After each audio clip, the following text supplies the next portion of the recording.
about and nobody should. It's a problem. It's balanced. This is not the stage at which you start planning to tax a commodity like coffee, especially from down there. It's intellectually engaging. The Constitution provides that the land must be registered under the customary tenure system, which is one of those that's recognized by the Constitution.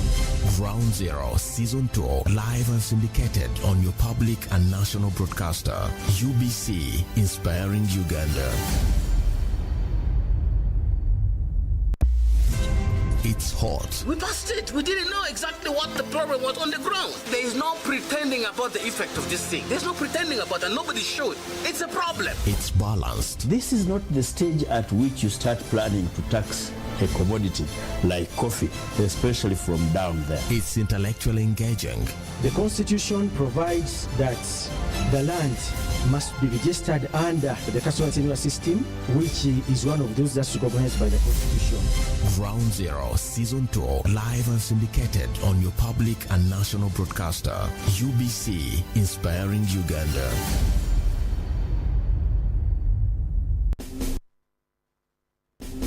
Don't miss UBC Radio Ground Zero every Saturday from 10 a.m. to 12 p.m.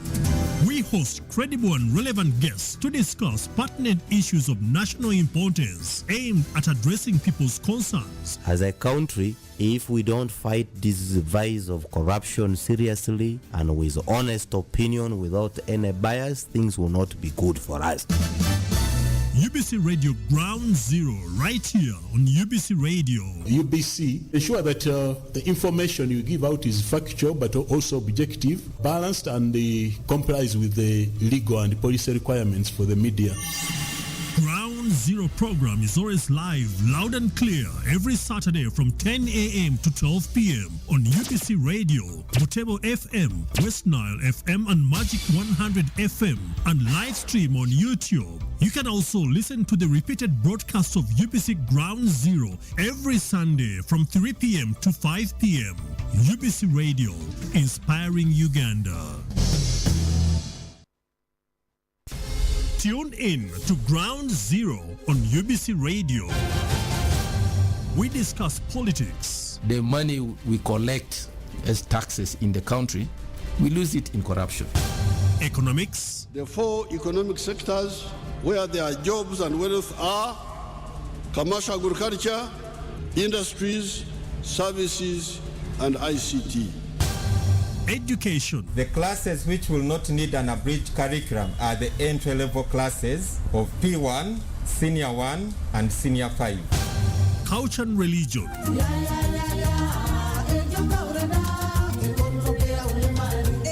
And other areas of human interest. Ground Zero every Saturday from 10 a.m. to 12 p.m. on UBC Radio. Don't miss.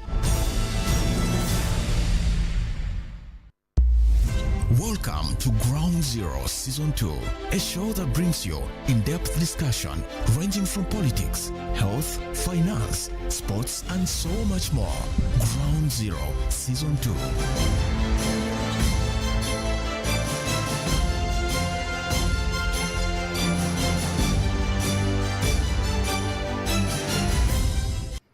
Hello, dear listener. You're most welcome to this edition of Ground Zero. We are broadcasting live on 98 FM, UBC Radio. We're also live and clear on our sister radio stations covering the entire country, Uganda, and in the region. We are live on UBC Radio. You can get us on 98 FM in Kampala. If you're in Alua, it is on 97.4. If you're in Lila, we are on 99.4 FM. We're also live on UBC Butebo, covering the eastern parts of this country. If you're in Mbale, we are on 96.9 FM. If you're in Soroti, we are on 98.4 FM. And if at all you are in Arua, you can get us live on 95.5 FM. We're also live and clear on another radio station known as West Nile Radio, that you can get us on 98 FM if you're in Teso Sub-Region, Karamoja, and West Nile and northern parts of this country. We're also on another radio known as Magic 100 FM the source of entertainment, and I know most of the youth, you are always live on this very important radio. This is UBC Ground Zero. Ampaire Amon Obtega is my name, and this is UBC, the source of inspiration. Our main aim is to inspire, educate, and transform the people of Uganda. Today we have a very important topic to discuss, and if you had a chance to step in my studios today, you'll be overwhelmed by the great ladies of this country. I call them mothers of the nation. It is for the first time in this program of Ground Zero to host only ladies. I have 3 great ladies in the studios of UBC today, and you can guess the topic that we are going to discuss. Don't call me feminine, but I'm telling you, it is about the nation. It is about Uganda. We are looking at which direction Uganda as a country we are taking. This concerns everybody in Uganda.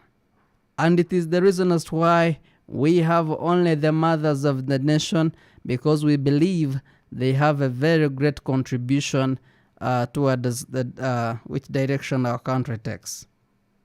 We are looking at how best we can end child marriage and teenage pregnancies. This is our topic. This was our theme for this year on the World Population Day. As Uganda, we took this as our theme. And having known our topic, you'd know why we have only ladies. Not that men don't have a contribution, but perhaps them being called mothers of the nation, they have a very great contribution, and that concerns them as ladies and females. If you're there and a man and a woman and you'd love to contribute to this important edition of Ground Zero, you reach us on 776-511-426. The number you will call us on is 776-511-426. We are also live and clear on Twitter.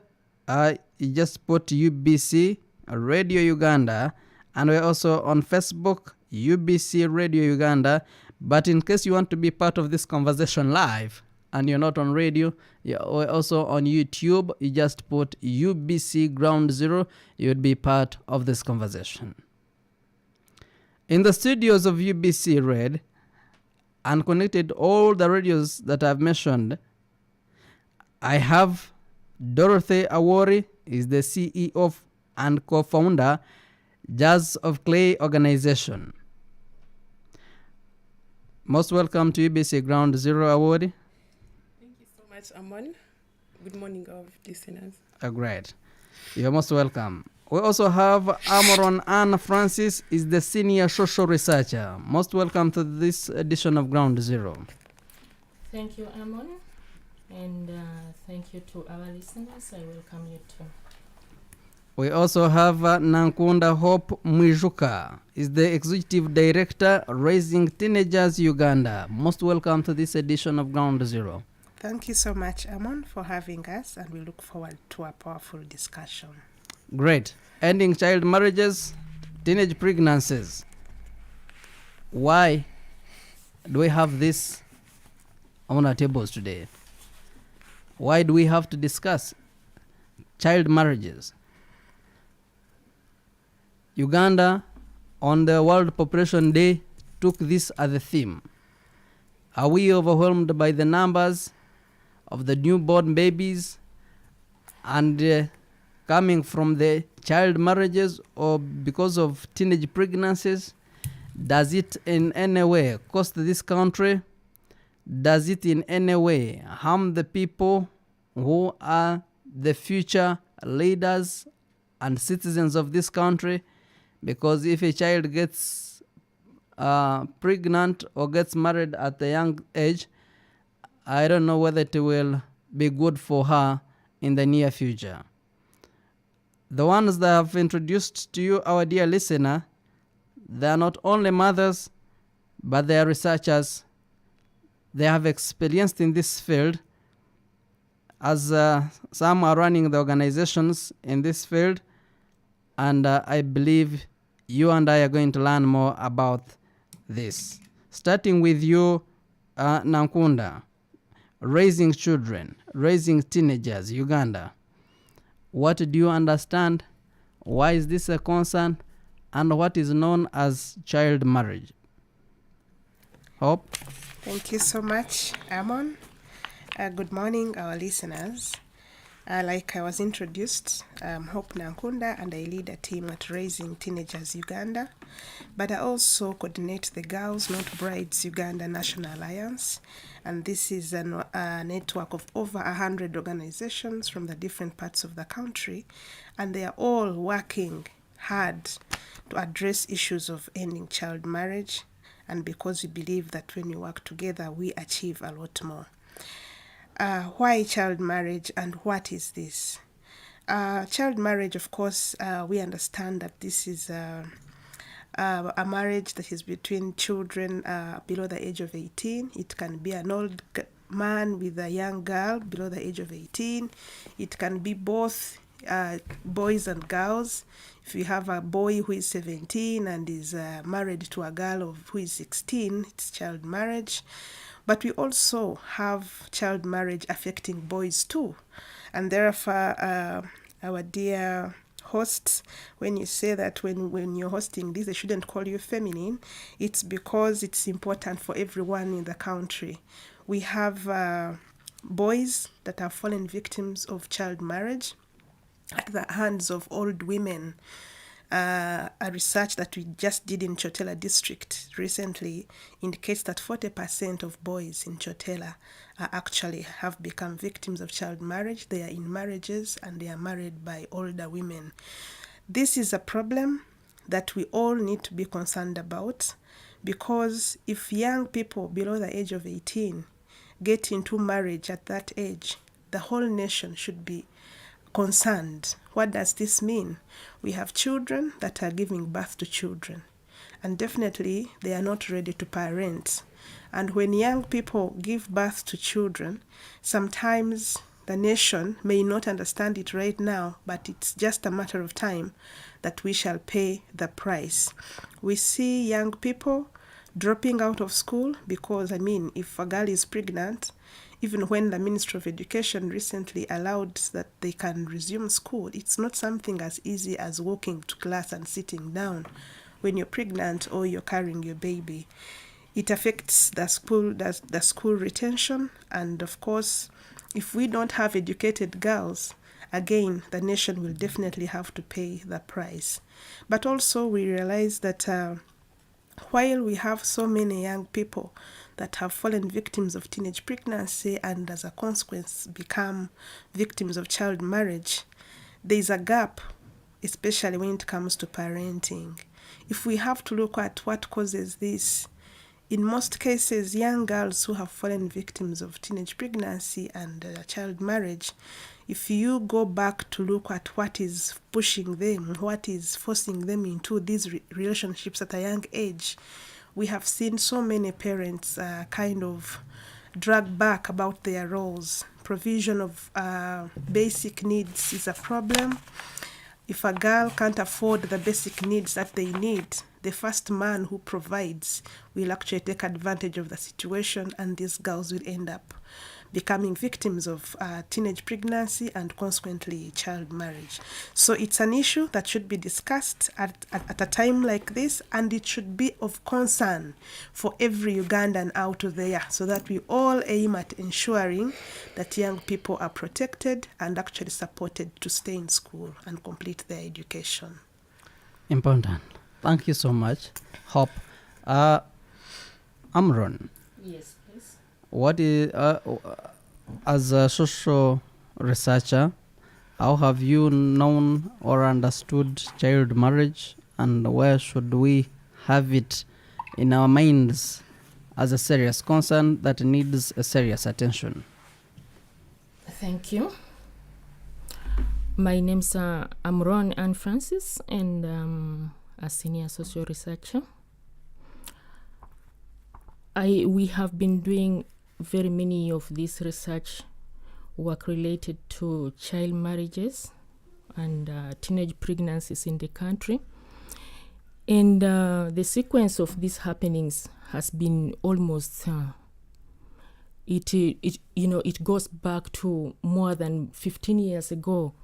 But, what really, surprises us is that even with interventions that are in place, the policies that the government has been putting in place, there is still teenage pregnancies and child marriages. Teenage pregnancies involves young girls below the age of 18 years. Actually, we could even include the age of 19, 20, they are still young. Yeah. Just like any other who is below the maturity age. The teenage girls have gotten pregnant. Actually, the age group has come so to the extent that even a child of 9 years gets pregnant these days. With child marriage, as soon as a teenager gets pregnant, it's like an open door, a way through for them to get to marriage. Because once a girl gets pregnant, the parents are not going to have this girl at home.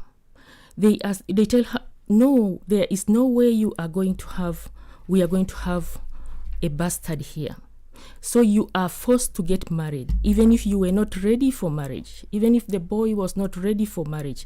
But as soon as you get pregnant, then you are going to get married.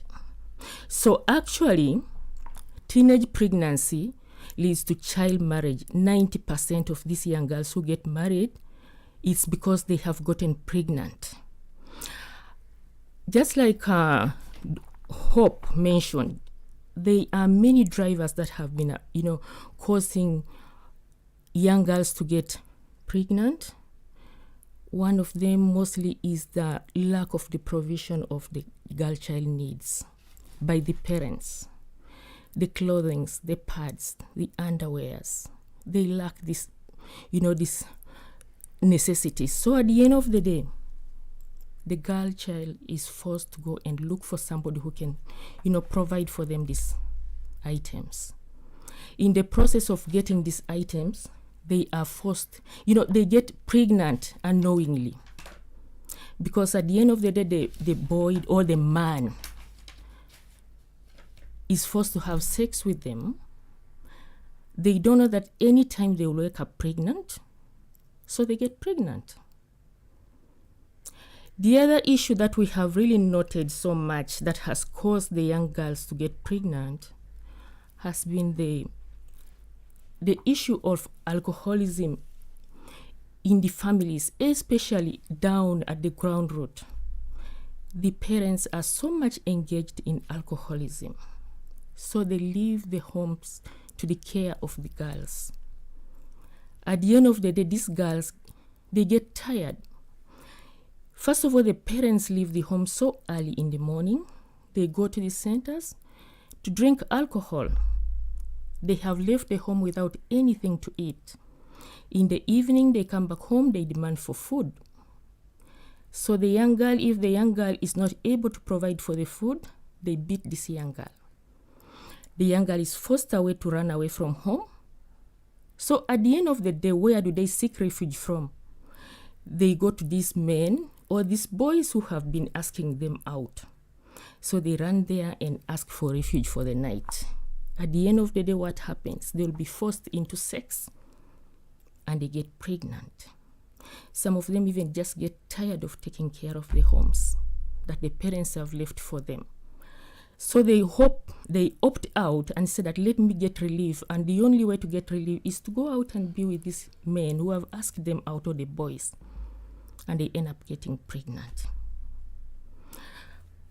For now, let me leave it at that until we get to maybe a deeper section when we shall talk about the process of teenage pregnancy. Dorothy Awori, What is that known as Jars of Clay organization? Are you making your own children with clay?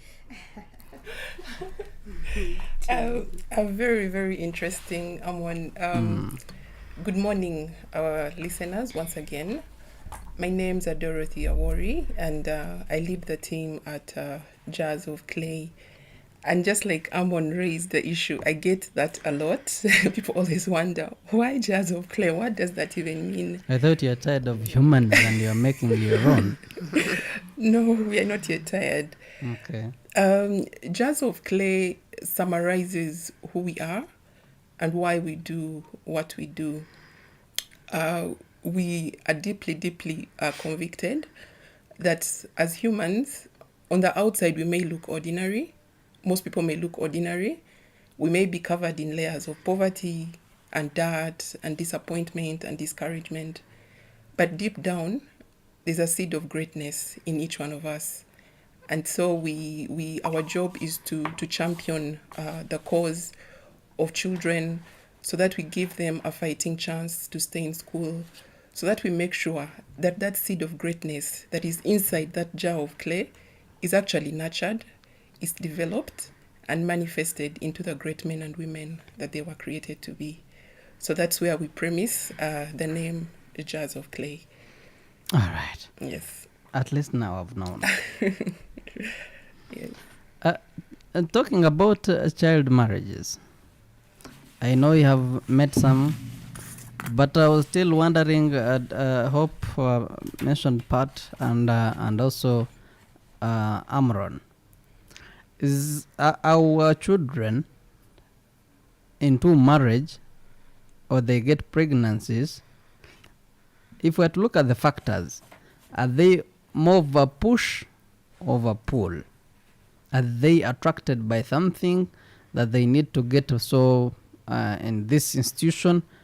As Amron said, that they feel that at home is getting worse and the only exit door that I have is marriage. Amon, I would say it's a combination of both. There's a bit of a push and then there's a bit of a pull as well. Now, most of our work is around menstrual health and hygiene management. And if you're to recall, Amon, in 1997, when UPE was introduced in Uganda, the expectation was that enrollment would increase. And increase it did. It actually quadrupled. But then it took the entire primary cycle of about 7 years for government and the stakeholders to realize that actually enrollment was one thing and retention was another. And so a research was done, UNICEF came on board and other partners came on board and they conducted surveys. And of course, several reasons were fronted as to why children were dropping out of school. And for the girls, there was a peculiar reason that actually stood out for most of them, and that was menstrual health. The lack of sanitary pads, the lack of proper sanitation facilities where girls can handle their menstruation with dignity and with privacy. It was an issue that was causing them to drop out of school. And so you realize that, like my colleagues have mentioned, this is caused by poverty. Parents cannot afford to even pay or to buy sanitary pads for the girls. And I recall there's a time I was having a conversation with someone and they said, but girls of these days, how come they cannot improvise their own sanitary pads? But the poverty is so high that there's even no rag for you to cut and use for your menstruation periods. So this, as a result, causes girls to drop out of school.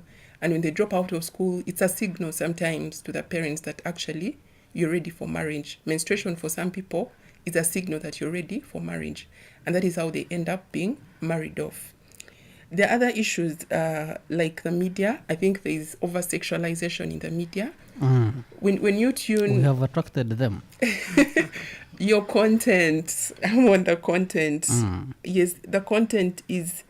I mean, you just tune in and people, there's a lot of nudity, there's a lot of gyrating and now we have children who are also engaged in this. The other day I saw a kid who was on the platform dancing half naked. Yes. And we're all cheering him. And we're all cheering, you know. So there's moral decay. But also, I think the media has a big role to play. I'm glad we're having this conversation. We all need to rise up to that place where we begin to be mindful of the implications of what the content that we are sharing on the media. Okay. Yes. Interesting. Most of you are mentioning that these kids go into marriage because they're escaping a certain I call it what, a challenge.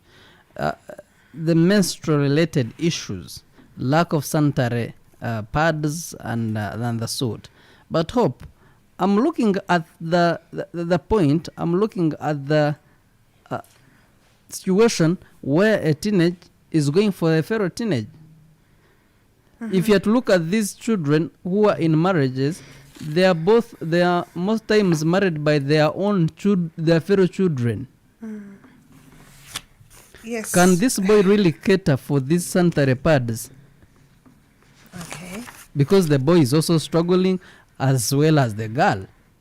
So to me, as if I see that looking for the sanitary pad into marriage may not be the issue here in Uganda. Yeah, sanitary pads are just part of the so many things that actually force girls to get into marriage. It is one of the many. We don't want to say that it is the main reason why. I think I talked about parenting when I was giving my opening remarks, and I want to link parenting to domestic violence. We must have seen during the lockdown how parents were fighting in homes. Not only fighting, but we also saw how some fathers are turned into, I don't know what to call it. We saw in the news where we had so many fathers being responsible for their daughters' pregnancies. I know you must have seen it somewhere. We had fathers who even would give excuses that, the mother is spending a lot of time in the market. They are sleeping in the market. So you find that this is because your wife is not home, so your daughter is around, and therefore it's okay. And these girls are young children. They are being betrayed by the exact people that are meant to protect them. And on top of being betrayed, they are threatened. Because the fathers will say, not even only fathers, the uncles, the immediate relatives. They don't only use these girls, but they also add on threats. If you tell your mother, I will do this. If you tell anyone, I'll do this. So you find that the only way out is for this girl maybe to even elope from home. And if there's this 16, 17-year-old boy who seems to be caring, because at that time, this young girl is looking for someone better than the parents. Someone who can actually talk to them, listen to them, make them laugh, they make them smile. And this 17-year-old boy is actually the one who is available. Not because it is right for them to get into relationships, but these are the push factors. Why is this girl running away from home? If the home environment was very, very accommodative and very nice for these children, then it means that actually this girl would not be forced to actually get or run away from home and be involved in these sexual activities. Now, is this boy able to take care of the needs? You ask the same question. You see, our young boys have... When we come, I don't know if we are planning to come to that case where the school dropouts, because we have so many young boys also who have dropped out of school. And the reason is because during the lockdown, they were introduced to some casual work. So they are earning some money. So if a young boy who is 16 has a boda and is riding and is earning 5,000 per day, they can take advantage of a young girl who is not receiving basic needs from her parents, who is not receiving care from her parents, who is frustrated. But I want to tell the young people out there that there is no problem that you can solve by getting into marriage at such an early age. It is just like jumping from the frying pan to the fire. The challenge is you're running away from home, you're going to find them in that young family you're starting up as young people. The only way to solve this issue is to find someone who you can confide in, talk to, and be advised on how you can deal with your issues, as opposed to thinking of marriage as the next best option. Because we have so many, older women who are struggling in marriage. They are not young, but it's not easy. So if it's not easy for a 35-year-old woman, how can you think that you, a 16-year-old girl, is going to find marriage easy? So we need to guide these young people. We need to avail ourselves, and we need to be so intentional about it so that we find it as important as possible to find time and talk to the young girls in our homes, in our communities, in the places of work. Let's give them guidance. Let's give them moral support, and assure them that the challenges they face today are not permanent. They can always be patient and see how to sail through them. All right. Amron, do you also think, like me and the others who perceive and understand or believe that the government has attracted these children to engage or get into marriage or a marriage? Because if you have told them that it is okay for you to get pregnant and come back to school, will the other young girl fear to get pregnant because she's so and so get pregnant but well received and welcomed in school? Thank you, Amon. I wouldn't say that the government is encouraging these young girls to get pregnant. But at the end of the day, you've gotten pregnant, then we are going to bring you back. We pamper you, give you all the care, take you back to school. Other stakeholders like the hopes, they provide for them whatever they need. They pamper them. The jars of clays come in and say, no, the pads are here. You don't need to suffer anymore. You get it? I don't think that is encouraging. On one side, it's not encouraging. Because for especially these girls who have gotten pregnant already, it's like the government is trying to give them some hope in life, that this is not the end of the road. I mean, you can get back to school, we can have you back at school, and you can have a better future. Okay?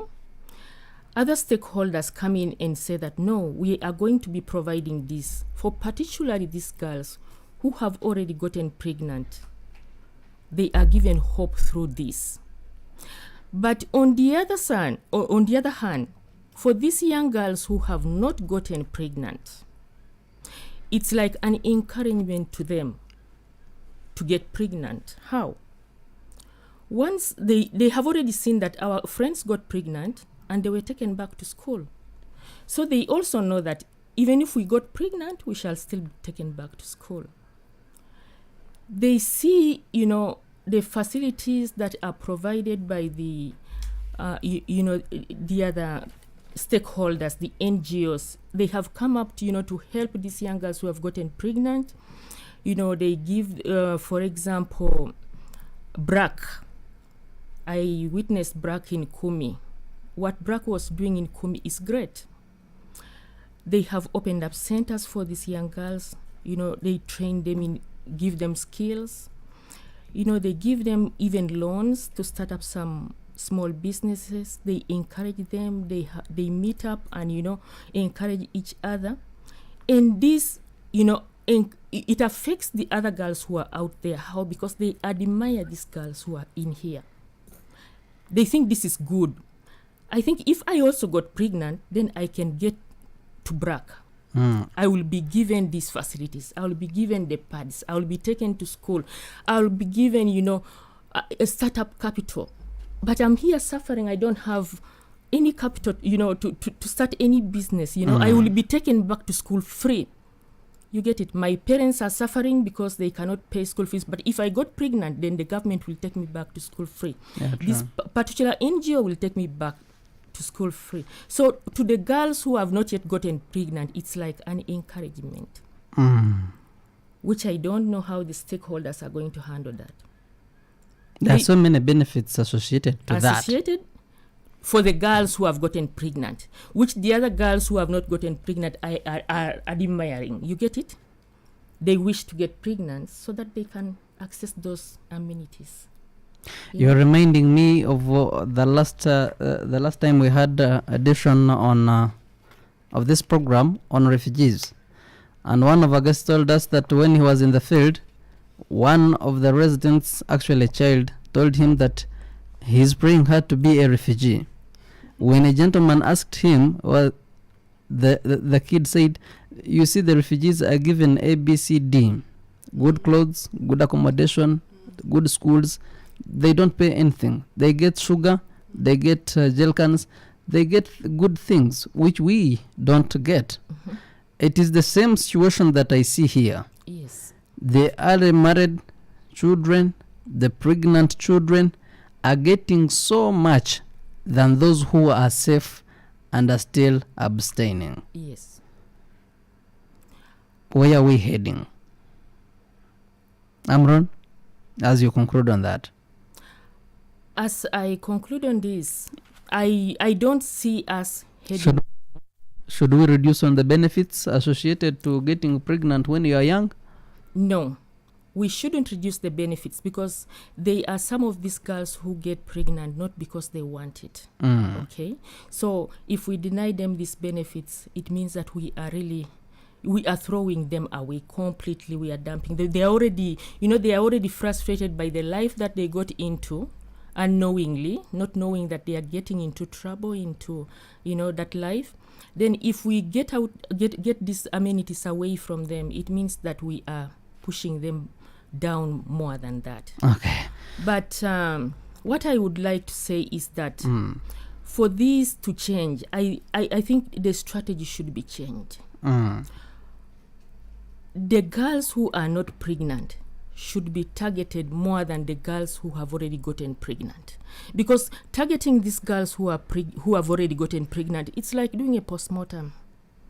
It means you're waiting for the other ones also to get pregnant, then you will be able to help them. You get it?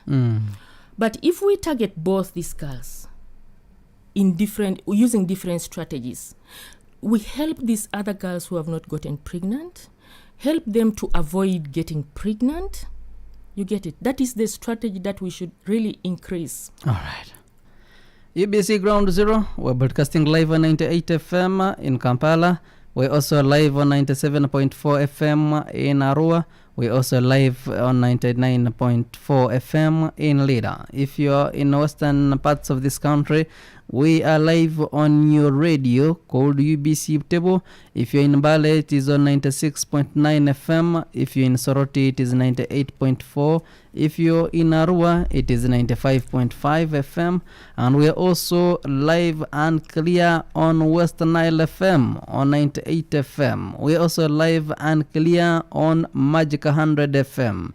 We are also live and clear on YouTube. This is not the stage at which you start planning to tax a commodity like coffee, especially from down there. It's intellectually engaging. The Constitution provides that the land must be registered under the custodial tenure system, which is one of those that's recognized by the Constitution. Ground Zero Season 2, live and syndicated on your public and national broadcaster, UBC, inspiring Uganda. Tune in to Ground Zero on UBC Radio. We discuss politics. The money we collect as taxes in the country, we lose it in corruption. Economics. The four economic sectors where their jobs and wealth are: commercial agriculture, industries, services, and ICT. Education. The classes which will not need an abridged curriculum are the entry-level classes of P1, Senior 1, and Senior 5. Culture and religion.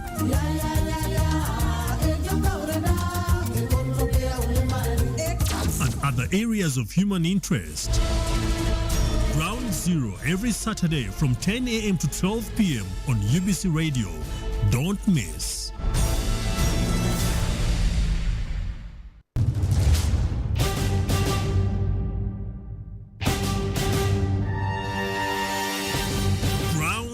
program is always live, loud and clear, every Saturday from 10 a.m. to 12 p.m. on UBC Radio, Butebo FM, West Nile FM and Magic 100 FM, and live stream on YouTube. You can also listen to the repeated broadcasts of UBC Ground Zero every Sunday from 3 p.m. to 5 p.m. UBC Radio, inspiring Uganda.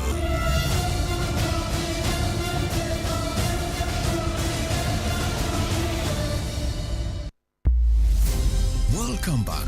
Ground Zero Season 2 continues.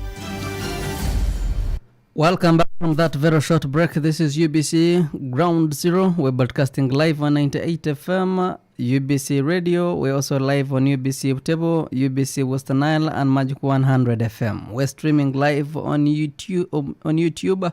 You put UBC Ground Zero, you'll be part of this important edition of Ground Zero. Ending child marriage and teenage pregnancies. In the studios, I have Dorothy Awori, is the CEO and co-founder Jars of Clay organization.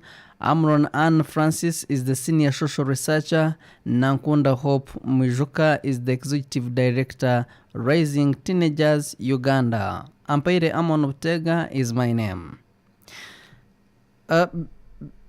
Before I went for a break, we're looking at who attracts children into this situation of early marriages, getting pregnant.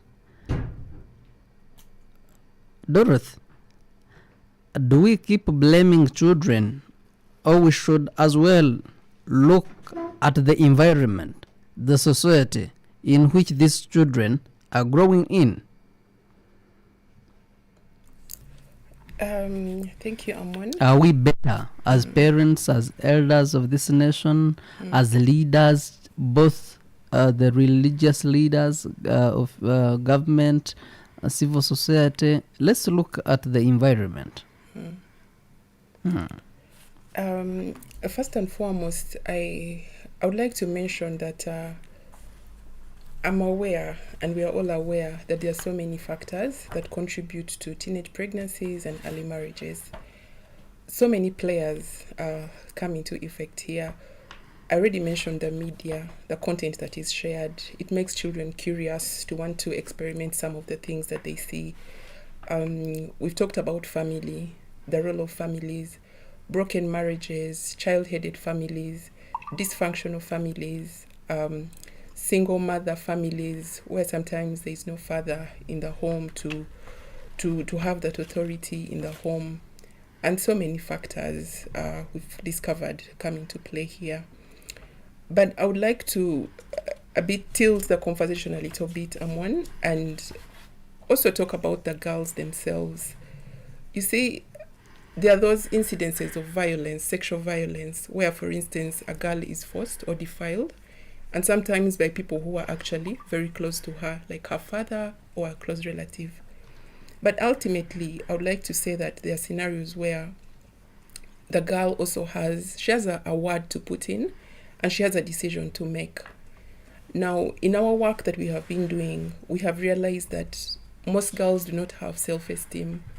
They don't have a sense of self-worth. They don't even know why they go to school. And they seek validation from everybody else apart from they themselves. And so you find that in that case, a girl will easily fall for anything because she has no goal. She has no sense of purpose as to why she's even on earth. And she's short-sighted. She doesn't know that if she can persevere or stay in school or delay sex or marriage, then she can become something greater in the future.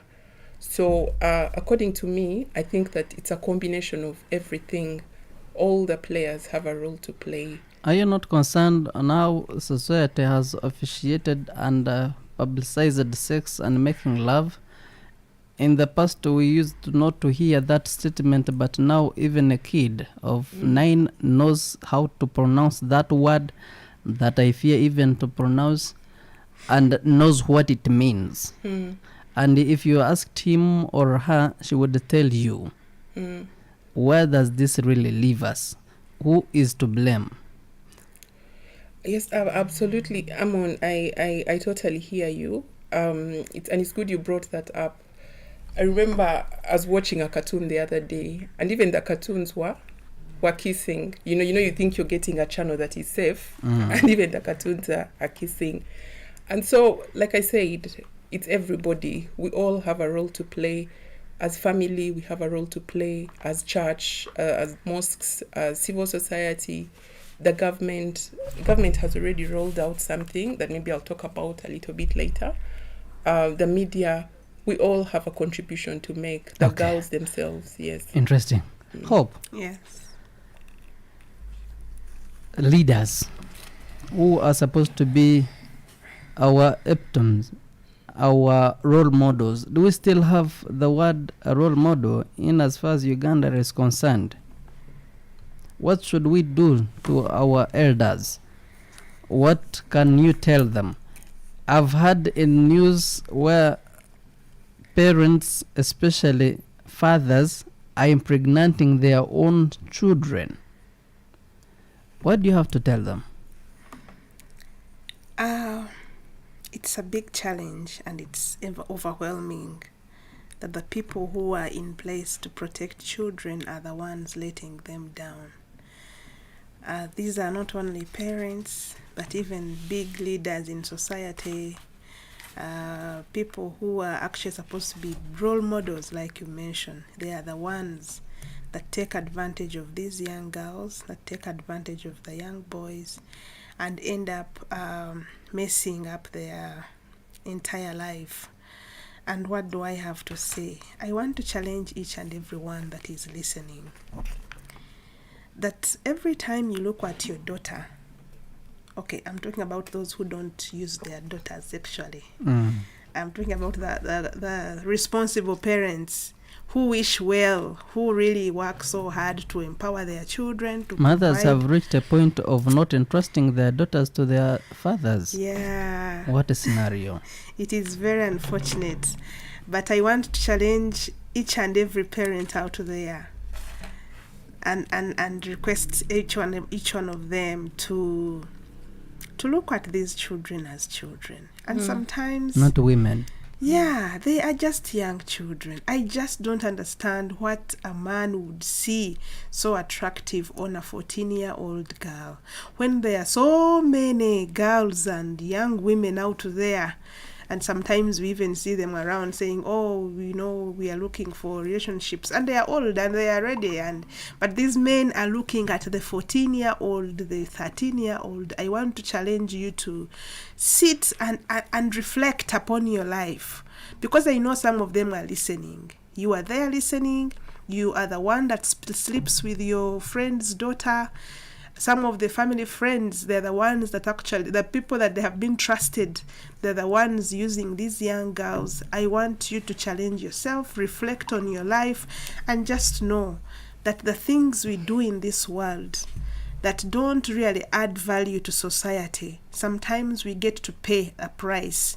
And don't wait until it is too late before you see yourself and regret what you have done in someone's life.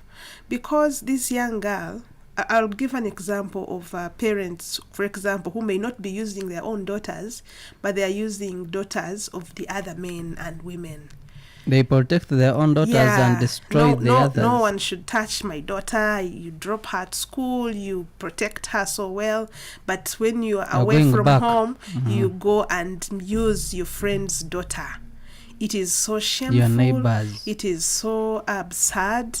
And we want to challenge you that it is never too late to sit back and reflect. And really, I don't know if it's about the high rates of using drugs that could have led to this, because I still don't understand how an old man can look at a 14-year-old and think that's the right person to go with to bed.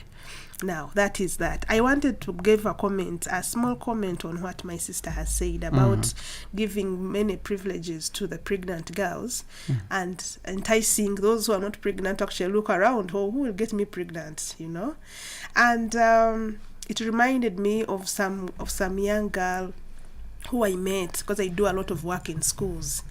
And it was something related to menstrual hygiene. This is a young girl who was spending 8 days in her periods. and she was told by a friend that if you have sex with a man, your dates will change from 8 to 3. And me, as a counselor that goes to that school, the girl comes to ask me how she can find a man who will sleep with her so that she can spend 3 days in her periods as opposed to 8. Genuinely, she was passing through painful periods, and she thought that by following a friend's advice, she would solve that. But see how she gets herself into more troubles. And why does this happen? Because parents have not sat down to talk to their daughters. There is nothing you can do if you are supposed to spend 7 or 8 days. Having sex with even thousands of men wouldn't change that. But girls don't have that information. But also for the privileges that are being given to the girls who have become pregnant, I wanted to give a comment on that because, during the lockdown, we saw the Ministry of Education pass that and say pregnant girls should go back to school. At that time, we all saw how many girls were actually, we were wondering if schools open, who will be in class. I remember cartoons passing through with lines of students pregnant and their children, and they're registering, to enter school. But without making fun of that, while these girls still have a future and would want to benefit from education, I also would believe, I have talked about it many times, I will still stand on my ground and say it.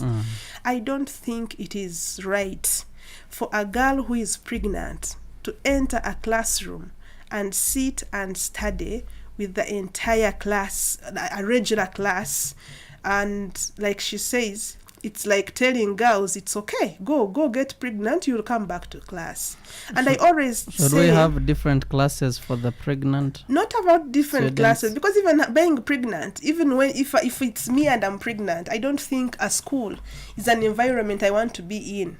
One, because of what comes with a pregnancy, the challenges, the dosing, the eating, the spitting. There are so many things that come with a pregnancy that is not comfortable to be in a regular class and you're in studying. So it would be good if these girls were given an opportunity to go deliver, and now we have discussions with parents so they can take care of the little baby, and this girl goes back to school when she has given birth. Because when she goes back to school at that time, she will always remember how she missed a year. And maybe that alone can really encourage her to, one, depending on what was the cause of the pregnancy, it could change her behavior because she didn't like losing 1 year. But also, it is something that would actually show the other girls that, by the way, getting pregnant means losing a year, and I wouldn't want to lose a year. So I still think that, like she has said, giving so many privileges to the girls who I actually advocate for on a daily basis would be doing more harm than good, because there are those that actually will say, I think the only way to stay in school is if I got someone to get me pregnant and I register my name to an organization that will take me to school because I am pregnant. And we need to address that as fast as possible. Now, apart from that, let's not forget about the rich. Because sometimes you think these problems are for the poor. The ones who don't have pads, the ones who don't have basic needs. We also have the rich girls in these Kampala schools, the big schools in the big gates, who are also becoming victims of teenage pregnancy for different reasons. And some of them... Now, why would the rich man's daughter get pregnant at that RM age? Yeah, that's a good question. Why? Because she has everything, if I may say. That's what you would think, that she has everything. But some of those girls from rich families miss so much. One, they are in gates. They don't interact with the public. They have everything they need, but sometimes they're taken advantage by even the people around their big gates and big environments.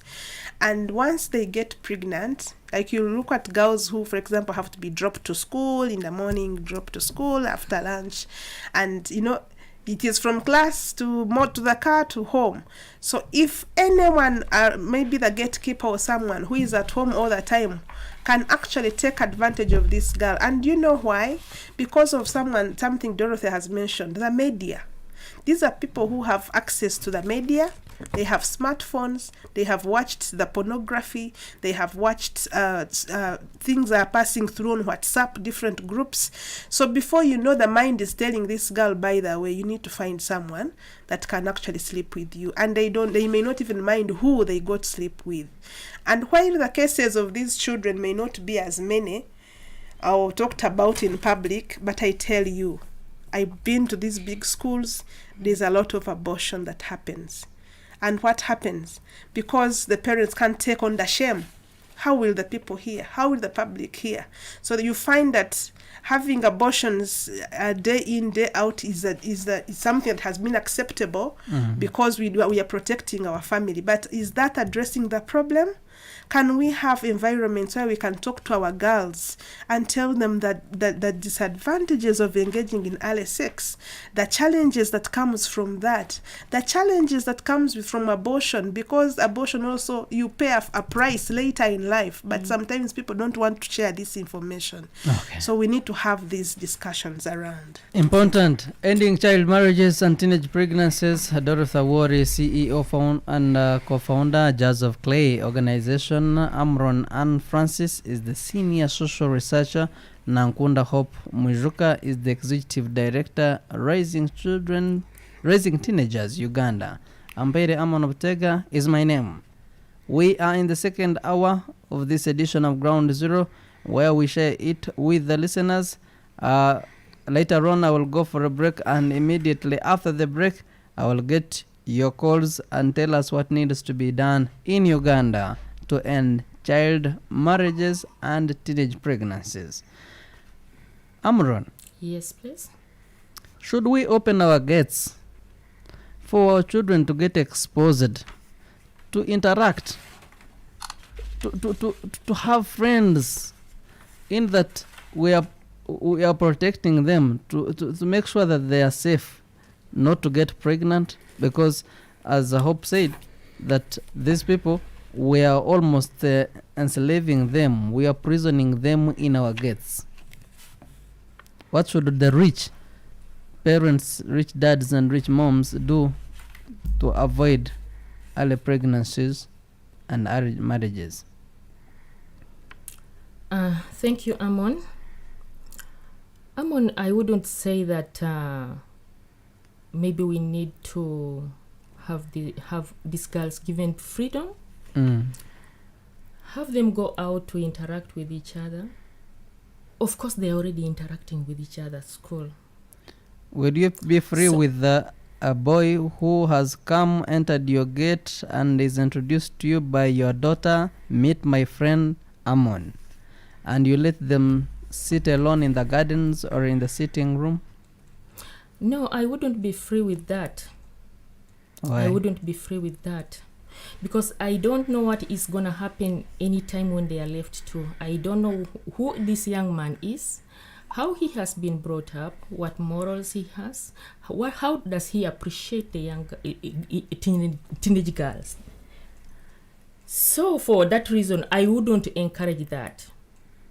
But I don't give them always a benefit of doubt. I give them a benefit of doubt. I just let them interact and then keep an eye, watch them. But you denying them that interaction, then this daughter is likely to escape from your sight and go to visit the boy instead. Not really.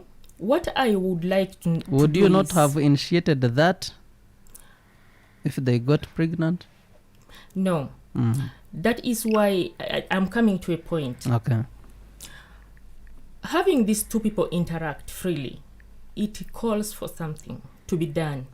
And that should be also be done by both the government and other stakeholders who are into ending, teenage pregnancy and early marriages. We have looked at the girls so much.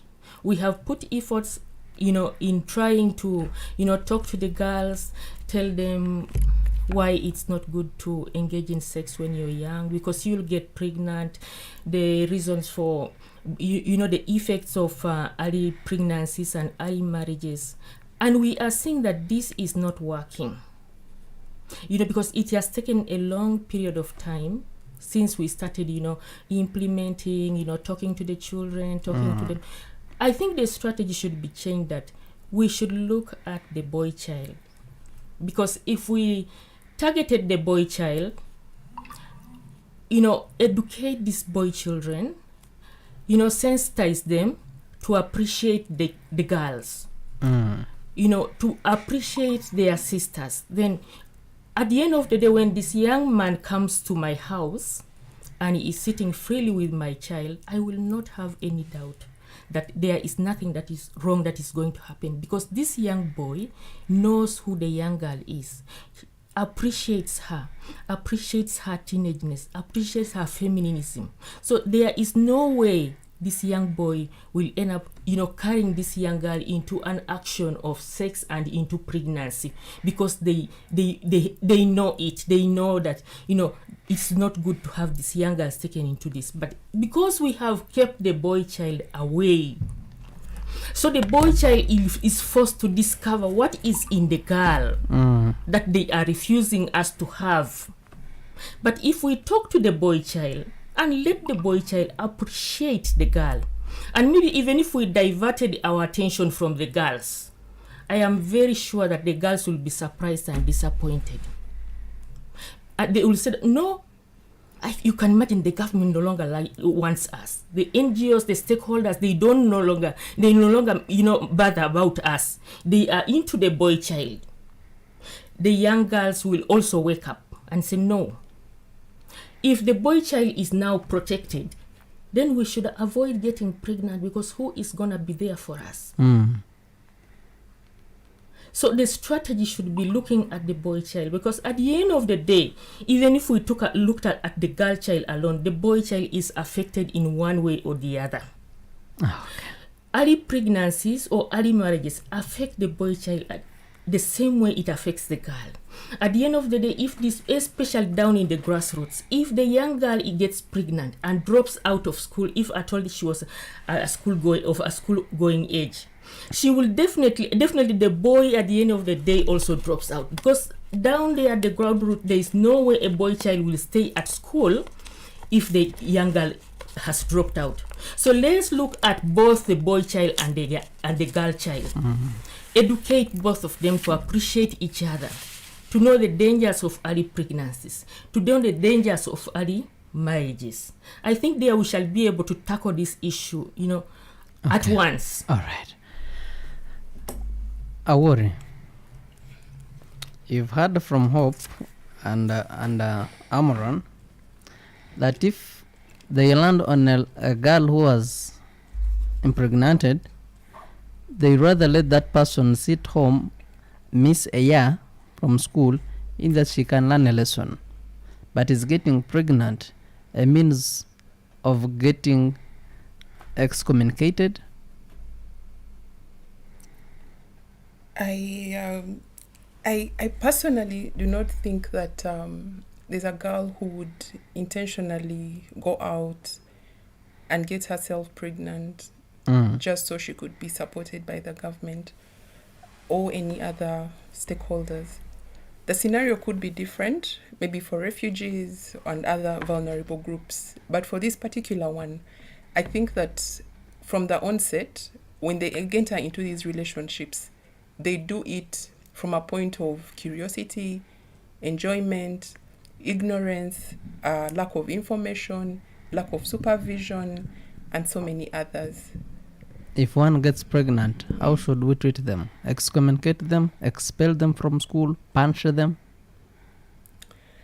I think that everybody deserves a second chance. And I think that, especially for our young people, the places where they find themselves is probably where they did not intend to be. And just like anybody else, they do deserve a second chance. And yes, there's a time when they have to take back, maybe stay home, raise their child. Because, for instance, if you send a pregnant girl to school, like Hope mentioned earlier, the stigma that she is going to encounter alone can even force her to never ever go back to school. So let us allow and say that, okay, fine, you have conceived, So now stay home, give birth, and then come back to school after you have given birth. And for this, I think government, under its campaign that is running right now, has taken the initiative to provide social protection for the teenage mothers, to provide social protection for the babies, and also to ensure that the different stakeholders are on board so that they can be able to reinstate the girls once they're ready to come back to school. Interesting. UBC Ground Zero, we're broadcasting live on 98 FM in Kampala, 97.4 in Arua, 99.4 in Lida. If you're in the eastern parts of this country, you get us on UBC Butebo. If you're in Mbale, it is on 96.9 FM. Soroti is 98.4, Arua 95.5. If you are in Western Nile, Teso, and northern parts of this country, we are live on 98 FM, Western Nile FM. And if you're in central parts of this country, we are also on Magic 100 FM. We're also streaming live on YouTube, UBC Ground Zero. Ampaire Amon Butega is my name, and we're discussing how we can end child marriages and teenage pregnancies.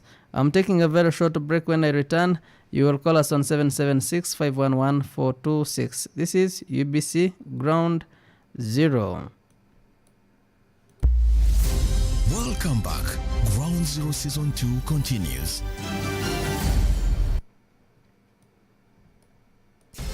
Tune in to Ground Zero on UBC Radio. We discuss politics. The money we collect as taxes in the country, we lose it in corruption. Economics. The four economic sectors where their jobs and wealth are: commercial agriculture, industries, services, and ICT. Education. The classes which will not need an abridged curriculum are the entry-level classes of P1, Senior 1, and Senior 5. Culture and religion.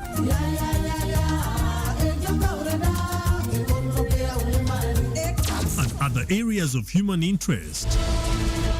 Ground Zero every Saturday from 10 a.m. to 12 p.m. on UBC Radio. Don't miss.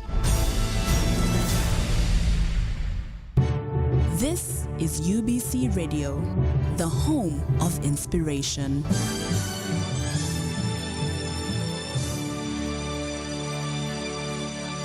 This is a health message. Tuberculosis is one of the most dangerous diseases, killing millions of people silently. Do not be statistic. Get tested for TB. TB is curable once detected and treated early. Warning: TB has similar signs and symptoms to those of COVID-19. Ensure you get screened for both should you get any of the symptoms. Your well-being is our mission. This message is brought to you by Ministry of Health and Global Fund.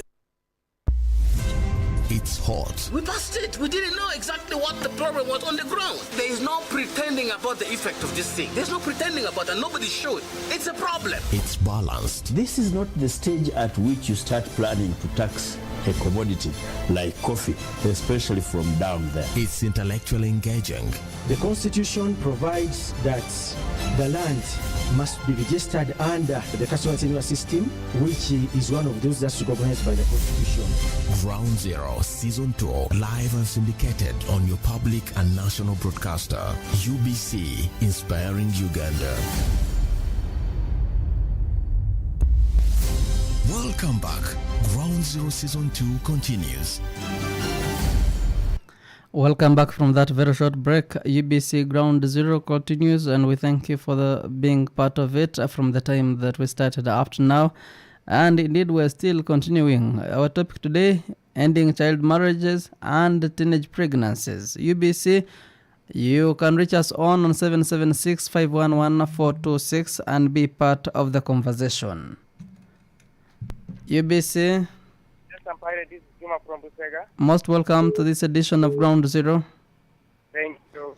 How can we end child marriage and teenage pregnancies? I have a lot. I have a lot of them to place aside. In summary? Yes. Going towards how our guests, they were introducing themselves and their take on that. the first place, I heard it that they get pregnant unknowingly. But to me, if they are getting pregnant unknowingly, meaning the other side where they're receiving the basic needs from the borders or from the taxi drivers, there they are knowingly. Now, why don't you sensitize them the repercussion of receiving such a gift for their sustainability? And then number two, drop out school young boys. These school young boys, they are strugglers. They struggle a lot. To the fact, government also sometimes, so for so many years, advocating for girl child, you'll get it looks in biased way. When you're picking my own sister, you're paying, and me as the brother to that very sister, I have to starve of hunger. It will give me option B. But if you gather both of us together and you sensitize us, the basic or the moral behavior we are supposed to engage in, or some activities which can impact us positively in future, that's the way to go. You know? Now, when you ask them there, the government encouraging children to get married, the answer was, in one side, not encouraging. So, meaning there is another, the answer was not in full. It means in the second side, they are encouraging. Why? The policies are not enough to govern these children, and including their particular biological parents. Because the government is going to adopt in, after seeing you as a parent, you have tried your level. Then they will pick from there. They continue with the future of these young children of the nation. You know? So, and they are getting pregnant, not they want it, but why? The one who are not pregnant admires to get pregnant. Okay. Yes, these are the things we have to look at. When we are giving answers to questions, we are at the National Broadcasting Service. We are reaching very far. Let it be in full supply. All right. Like that, those ones in the villages, so they pick some ideas. Okay. So to me, in summary, Amon, what I have to say, way forward. yes, these young children who are at schools, majority of them, due to Corona time, they are not even engaging with their own hobbies. They have got sugar daddies who are well off, who are really, it is a shame. Some of our grandfathers. What do you think needs to be done?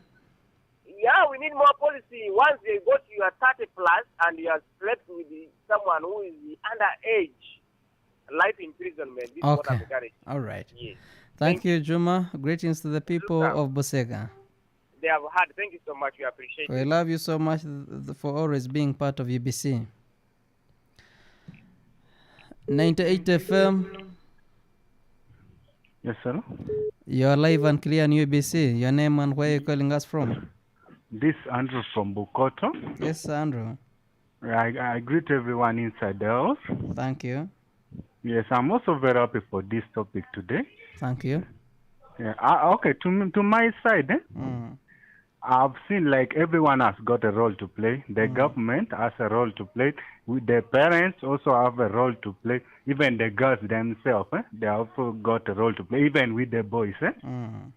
So, let me start from the girls' side. These young girls should be sensitized. What is their values as the mother of the nation? What they should do. And the government should involve these young girls in many activities so that they are always they're always active in those things and they learn how to control themselves in whatever they're doing. Like when you go at school, most of these girls who are getting pregnant, when I remember when I was still at school, are these innocent girls. They are not these stubborn girls. Most of them, they are these girls you cannot even expect her to be pregnant.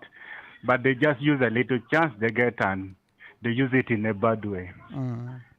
Then parents also should know the value of their young girls. Mostly in villages up to now, you get a girl maybe getting pregnant because of the challenge he or she is getting from mom. I mean, she is getting from mom, or the influence of the father on the girl. There are some parents who look at their girls as a value for money, calculating when will this girl just be reach this age so that I look for this and this. So Every day he's looking at her. yeah, calculating. Mm. So parents also have got a big role to play. All right. Even then, the government should sensitize these girls and these young boys every time to do something valuable, something that cannot affect their life. And even the boys should be given if I do think like the government should give a serious punishment to boys who make these girls pregnant also. Okay. Yeah, because when the girl is out of school for 1 year, even the boy must also face it. All right. Thanks a lot. Most welcome, Andrew, and greetings to the people of Bukoto. Okay. Serious concerns that the people of Uganda are raising. Indeed, we need to end child marriage and teenage pregnancies. Live on UBC Butebo, UBC West Nile, and Magic 100 FM. 776-511-426 is the number that you can reach us on and share your opinions. Yes, please. Ground Zero. Yeah, good morning, everyone in the studio. Good morning to you. Yeah, Emma is my name from Arua. All right. I appreciated the program so much. Thank you, sir. My concern is, in Arua, when everybody has talked and failed, now the father of the house will shout with a very loud voice, of which the family must respect and adhere. So to me, I'm seeing this case as reached a point where a father of the house must shout with a loud voice. Like the way ladies are in the house, there was supposed to be a person whom people respect in the house will be with them. But since it's not there per now, but to my side, I was seeing, let the concern reach the father of the nation. All right. Because it is already out of the hand. When something is now at home reaching out of the hand, you make the owner of the house to be involved. All right. Otherwise, policies are supposed to be tightened more. Okay. Yes, please. Thank you, Emma. Greetings to the people of Alua. Yes, they have heard. We love you as UBC. Okay, please, okay. All right. UBC Red, UBC Butebo, UBC Western Nile FM, and Magic 100 FM.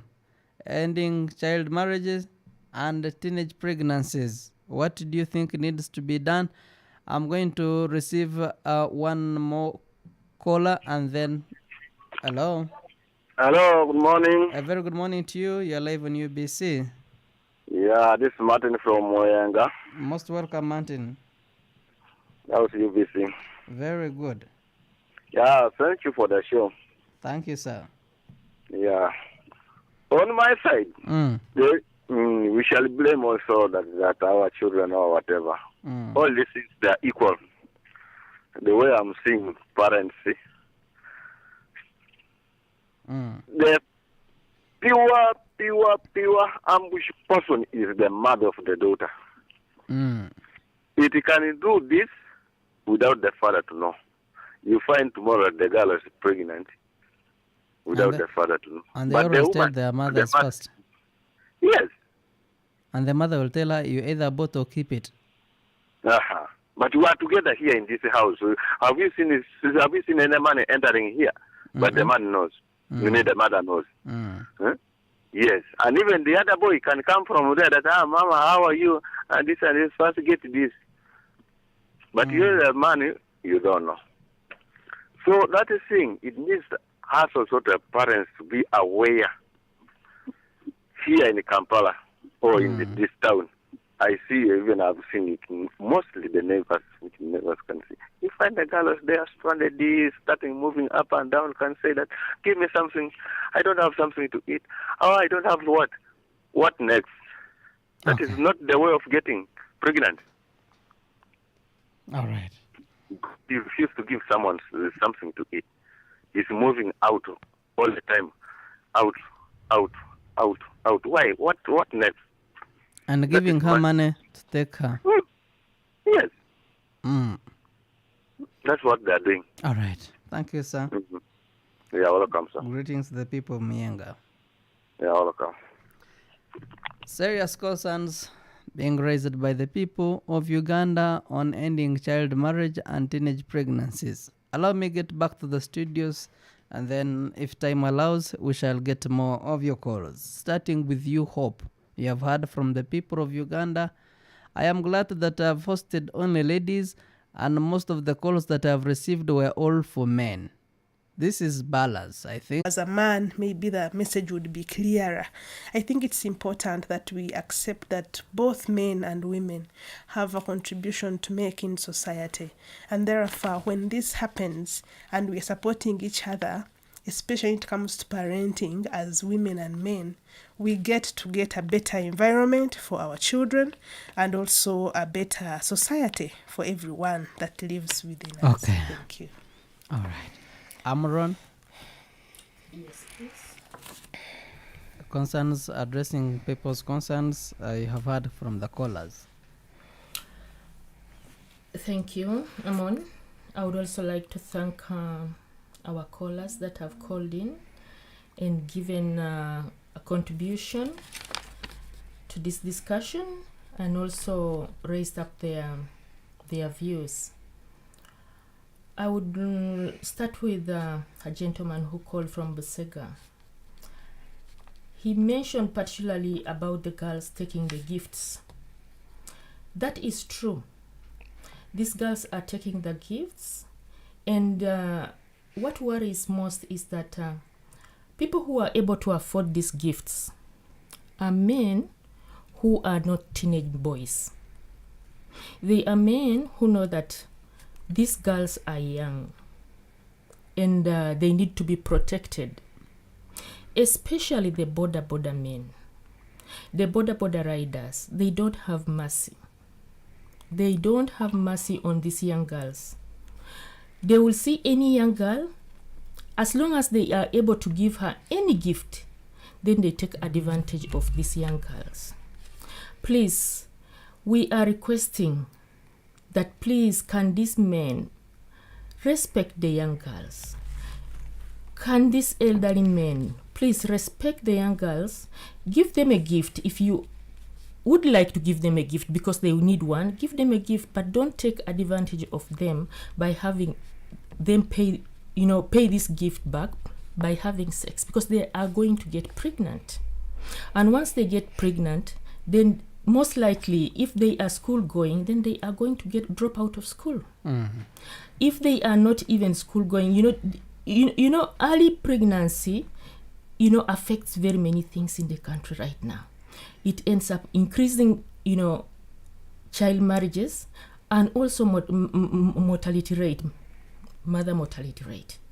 So if we can stop the gifts, the payment of gifts by having sex, then we are going to we are reducing very many things in the country that are happening in the country. All right.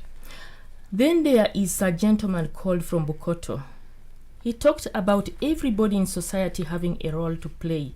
The girls themselves having the role to play, the parents having a role to play. Yes, as parents, they have roles to play to advise the girls. And the good thing is that even at school where these girls go to, they are advised. The senior women teachers, the senior male teachers advise the boys, advise the girls. Are they still there anyway? Yes, they are there in schools. And the boys have the senior men teachers who talk to the young boys differently, and the senior women teachers talk to the girls. Okay. This has been going on, and we appreciate these people that have been doing this. But at the end of the day, we find that these girls get pregnant. So we are saying, what is the problem? Can we increase the sensitization maybe of the men, of the boys, so that the boys can, their actions of the boys can, encounter the actions, the weakness of the girls, so that the girls can be protected. All right. Okay. Worry? Thank you, Amon, and thank you so much, our dear callers, for giving us that feedback. In reaction to the first caller, I would speak straight to the girls. If you're out there and you're a young girl and you've tuned in today, I would like you to know that early sex has repercussions. Maternal mortality and child mortality is very, very high among young girls. It's actually the leading cause of death among young girls aged 15 to 19 years.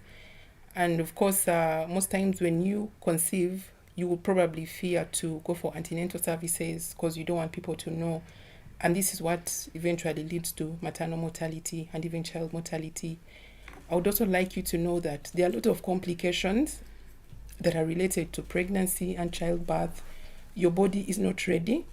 I beg your pardon. Your body is not ready for this kind of responsibility. Unplanned and unwanted pregnancy will lead you to sometimes you may want to abort, which will cause you further problems. The stigma from your friends may make you not feel good about yourself. And of late, we are seeing a rise in teenage suicide. The other day, a teenager committed suicide in a secondary dormitory. So all these issues could follow you if you decide to engage in early sex, early marriage, and all these things. Mountain from Younger says, you, the ladies, have the 90% involvement in this. Is that true? I would like to highlight and really emphasize that it's a multi-stakeholder approach. Everybody has a role to play. Government, the media, the father, the mother, the schools, everybody, the girl herself, they all have a role to play. So I wouldn't say 90% of it should be blamed on the mothers. Okay. Yeah. That's interesting. I've ended the reactions from the callers, but one said that the situation seems to have gotten out of our hands and we need the main man to have his say to end this. Hope, what do you think? Should the president come and issue out a directive that whoever does ABCD should be done or put to a certain place that I don't know? Yes, a big yes to that. You know, during the lockdown, there's a time when our president mentioned that pregnancies don't kill. And that was a very, very challenging statement, because to us who work to protect young people, it was like a go ahead for the men who are doing it to the young girls. But recently also made a statement and said that actually he directed his cabinet and people to work towards ending child marriage, which of course is a big plus, and we really want to follow through with that.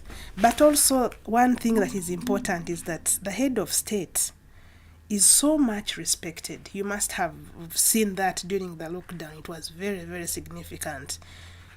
Everyone would get to TV to listen. What is he going to say? What has he said? I remember one night when he said, now the cars are stopping now at 10 p.m. And in the morning, we couldn't meet any car. That is how powerful he is. So if he really came out and said, men who are caught doing this, that this should be done to them, or even law enforcement officers, because we have very nice laws that have been put in place.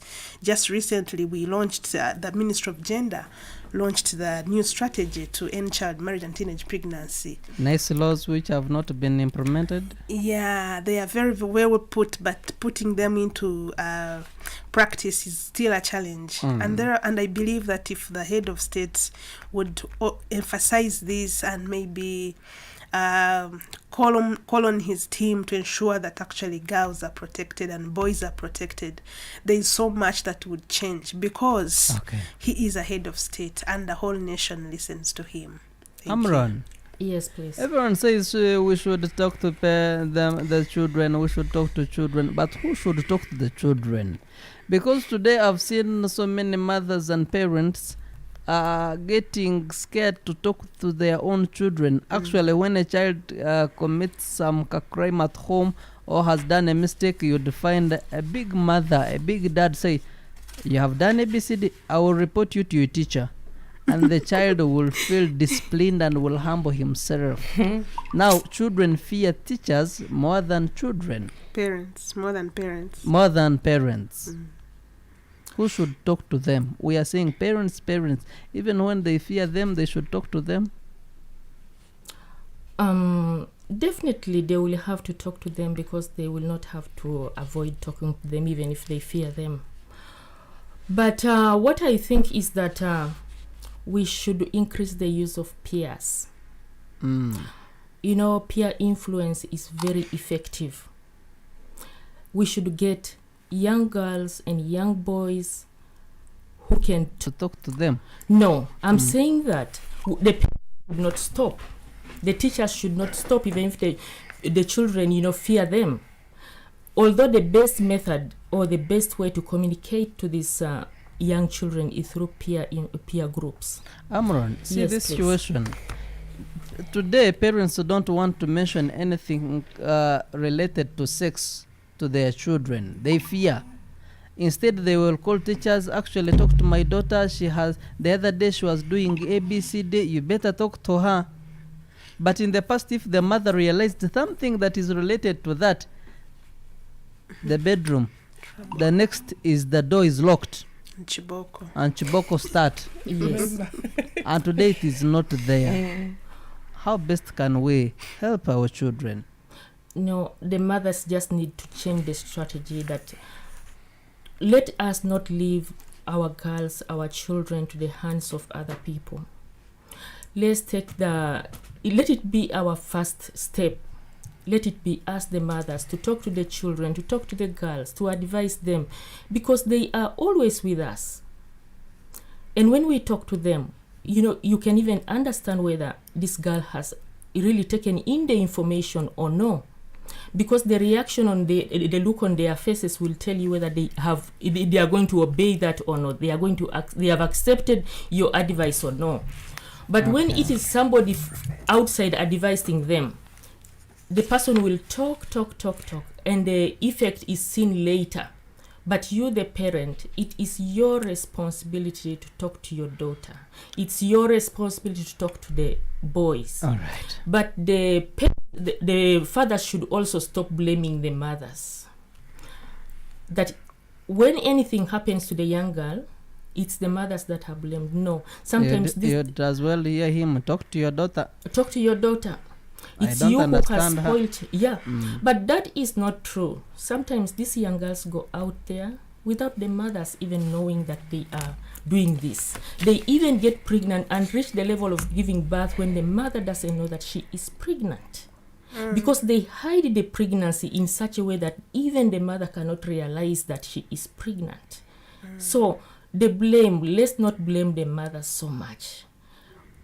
We break their hearts so much, the fathers. When you blame the mothers so much, when something has happened like that, it should be you to encourage the mother, to encourage the daughter. But when you blame her, she also breaks down. So who is going to stand with the girl when the girl is in that situation? Can I make an addition to that? That's interesting. Yeah, please. On the issue of parenting, while we say parents talk to the children, it's your role to speak to the children, we also must remember that we have parents who actually became parents not because they were ready. They were raped, they were forced into marriage, they hate parenting. It is not their issue. And they don't even care whether the daughter makes it or does not make it, because in their heart they're like, after all, even me, I was forced to get married. If you're tired, go get married. We've been to places where parents will say, me I was married at 13, so what's wrong with this girl being married at the same age? So I think on the issue of parenting, we need the government to invest in training parents on parenting practices. The Ministry of Gender has guidelines that have been put in place to actually help some of these parents. But like we said, sometimes you have these nice things, but disseminating them to the ground is a problem. If every parent had a guide on that, had those guidelines, they would actually do a good job. One, to first appreciate that whether, despite the situation that forced you into becoming a mother, but the child is here. So can you pull up your socks and actually do the best you can to talk to this child. Parenting programs that can actually help these kids on parents on how to talk to their children. I've had parents call me, "Oh, Hope, holiday has come. You have to come and meet my daughter. You have to talk to my daughter." But I always make sure that I also create time to actually empower the parent herself to be able to speak to this child, as opposed to always waiting for another person to come and do the talking. Okay. Yeah. That's interesting. Our time is not our friend, but there is one important aspect that I would love to have your opinions on. Legalizing abortion. There are so many NGOs that are in this country, and they are free and have been given a mandate to abort. Where does this leave the future of this country? How can we handle it? If my child gets pregnant and is not yet, to me, I think is not yet to that level of getting it, is it okay for me to take her for abortion? Let me start with Awori. Thank you, Amon. Very, very contentious issue that you are raising there. I will speak from a personal point of view. I believe that I'm pro-life. I'm definitely pro-life. And I think that once a girl conceives, regardless of the circumstances, the risk of abortion could actually be worse. Because first of all, she could lose her life. She could damage her internal organs that would even affect her in the future when she's ready to settle down as a woman in her home. So I would encourage that the girls should be allowed to carry the pregnancy to term, to full term. Okay. Yes, that is my stand. Amron? Thank you. I will talk in relation to Christianity. To me, I would not encourage, and I don't encourage the legalization of abortion. What I would encourage is that let's look at how we can help these children avoid getting pregnant. And if they are pregnant, then how do we help them through the pregnancy to becoming young mothers? All right. This I was thinking that this can only be done by, can we increase the use of family planning? The youth-friendly corners in the hospital should be really utilized by the youth. Those nurses, those health, providers who sit in those youth, friendly corners should be so friendly to the extent that it encourages the youth, the teenagers, to use family planning rather than going for abortion. Thank you. Hope? Thank you. And I think my comment is not any different from my colleagues here. We shouldn't kill or end life. We don't have a right. We don't have a right to kill anyone. If something has happened to a young girl, the best we can do is to support them, as opposed to promoting killing, really. That's all I can say about this. The mothers and the guests that I have in the studios have clearly said that they are against abortion, and legalizing it would be ending lives and the future of this country. Are you not worried of the population increase in this country? Maybe that's a matter of another day. Ladies, our time is fast spent. I'm giving you seconds to have your way forward and conclusive remarks or comments on this very important edition of Ground Zero. Allow me start with Dorothy Awori. Thank you, Amon. My parting comment would be to the girl out there, if you're listening to me, as jars of clay, we believe that you are beautiful just the way you are. There's a reason why you're here on earth. There's a purpose why you were created. And if you stay in school, if you persevere, if you delay sex and all these other issues that divert you from school, if you practice certain principles like hard work, perseverance, punctuality, all these, you're definitely likely to reach your destiny and to become a great woman in the future. Great. Thank you very much. Great. Nankunda Hope? My message is to the young girls that have become victims of teenage pregnancy and child marriage. And all I can tell them is that it's not the end. There is always a chance to pick up your bags and get back on track. Mhm. You just have to believe in yourself, to think back and see what you used to believe that you would do when you grow up, and just know that it is not too late. It's important that you find people within your circles that can really talk to you. Sometimes it can be difficult, but if you have a friend that you can talk to, please look around resuming your life, especially with education, because education is the only gift that you can receive, and if you get it, then you can be able to give it to your children. So that is my message to the young girls out there. To those who are not pregnant, please, you are safer when you're not pregnant. Do not go to look for a pregnancy so that when you get it, you have some privileges. They shouldn't just test as well. stay safe. Stay safe and keep on the road to achieve your 2 dreams that you have for yourself. Thank you. Interesting. Amron and Francis? Thank you. What I would like to say is that, first of all, I want to encourage the young girls, the teen girls who have not gotten pregnant. There is no need for you to go to experiment anything that is of sexuality in your life. You just have to avoid, that is it. Just try to avoid anything to do with experimenting so that you can get there, so that you can lead a better life. Your bodies, your mind are not mature enough to handle anything to do with childbirth, taking care of children. And then for those who have gotten pregnant already, you can be the best examples to your sisters who have not gotten pregnant. You are the ones who can talk to them and advise them.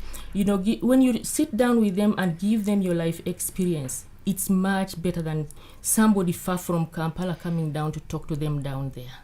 You are the best teachers to them. So we would encourage you to be, the peers that can talk to your fellow teenagers who are not pregnant in your community, in your school. Okay. Talk to them about it. All right. Then the other thing that I would want to say is In seconds, I would really like to encourage the law, those who implement the law, that let's take an opportunity, to implement the law against, the abuse of the teenagers. I was, sometimes these teenagers get pregnant, and even if the case is taken to police, nobody bothers to respond. But when I read through the papers, I think some 3 days ago, of how the RDC of Katakwi reacted to a pregnancy that, not a pregnancy, but an abuse of a pupil in a primary school, in one of the primary schools in Katakwi. I was so happy. I was like, yes, if they can do this, then those who are, abusing the young girls, they will know that the law will catch up with us. Okay. Interesting. You're done? Yes, I'm done. Thank you. Interesting. We have reached the end of this edition of Ground Zero. We've been discussing on how we can end child marriage and teenage pregnancies. And I am glad that I had great ladies who are mothers of the nation, as many people say. And indeed, what they shared indeed revealed that they are on track. Hope said that pick your bags and get back on your track. Awoli tells you young girls that you are beautiful the way you are. And then Amron says, don't go to experiment or discover anything. Wait for your time. And having such statements on the national and public broadcaster, I know that you've been educated, inspired, and you're going to be transformed. We had Dorothy Awori, the CEO, co-founder Jazz of Clay organization, and Amron Ann Francis is the senior social researcher. Nankunda Hope Mwijuka is the executive director, Raising Teenagers Uganda.